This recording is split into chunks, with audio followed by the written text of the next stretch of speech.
Assalamualaikum warahmatullahi wabarakatuh. Selamat pagi semuanya. Bagaimana kabar kalian hari ini? Tentu semuanya sehat walafiat ya. Nah, pada pagi hari ini kita akan mempelajari tema 1, subtema 1, pembelajaran 1. Nah, coba kalian perhatikan gambar berikut. Di situ ada seorang anak dan seekor kelinci yang sedang melompat. Apa yang bisa kalian tangkap dari gambar itu? Nah, dari gambar tadi kita bisa menyimpulkan bahwa manusia dan hewan memiliki satu persamaan, yaitu sama-sama bisa bergerak. Di pembelajaran satu ini kita mempelajari IPA dan Bahasa Indonesia. Materi IPA kali ini adalah tentang alat gerak aktif dan pasif.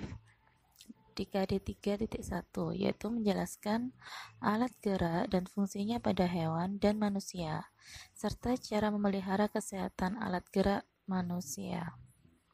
Hewan dan manusia menggunakan alat gerak yang dimilikinya untuk berpindah tempat dari satu tempat ke tempat yang lainnya. Ada pula makhluk hidup yang bergerak dengan kaki, sayap, sirip, atau otot perutnya. Alat gerak di sini terdiri dari dua, yaitu alat gerak aktif dan juga pasif.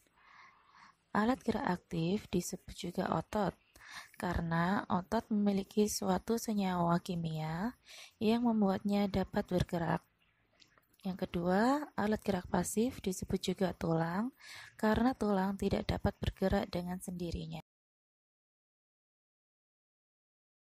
Materi kita yang kedua yaitu Bahasa Indonesia pada KD 3.1, yaitu menentukan pokok pikiran dalam teks lisan dan tulis. Dan KD 4.1 menyajikan hasil identifikasi pokok pikiran dalam teks tulis dan lisan secara lisan, tulis, dan visual. Yang kita bahas hari ini yaitu tentang ide pokok. Pengertian ide pokok.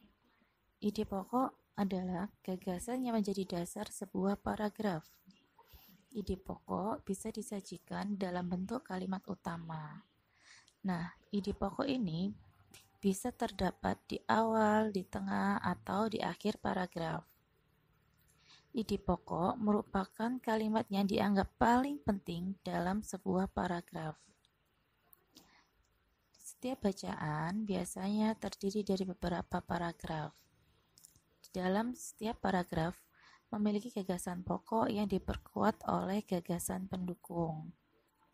Nah, gagasan pokok di sini adalah ide utama yang dibahas dalam suatu bacaan. Bisa berupa kalimat inti atau pokok paragraf. Sedangkan gagasan pendukung adalah uraian atau tambahan informasi untuk gagasan pokok.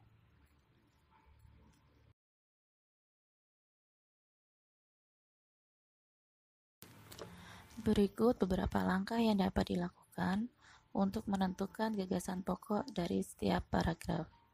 1. Bacalah paragraf dengan cermat. 2. Cermati kalimat pertama hingga terakhir. Apakah kalimat pertama merupakan gagasan pokok atau gagasan penjelas? Apakah kalimat kedua yang merupakan gagasan pokok? Yang ketiga, teruslah membaca kalimat demi kalimat hingga gagasan pokok paragraf ditemukan. Dan yang keempat, ingat, gagasan pokok sebagai isi atau inti paragraf dapat terletak di awal dan akhir, atau pada seluruh paragraf.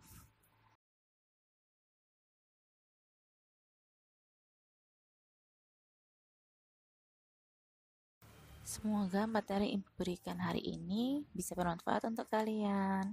Selamat belajar, dan ingat selalu jaga kesehatan di rumah dan juga selalu menjaga kebersihan ya. Wassalamualaikum warahmatullahi wabarakatuh.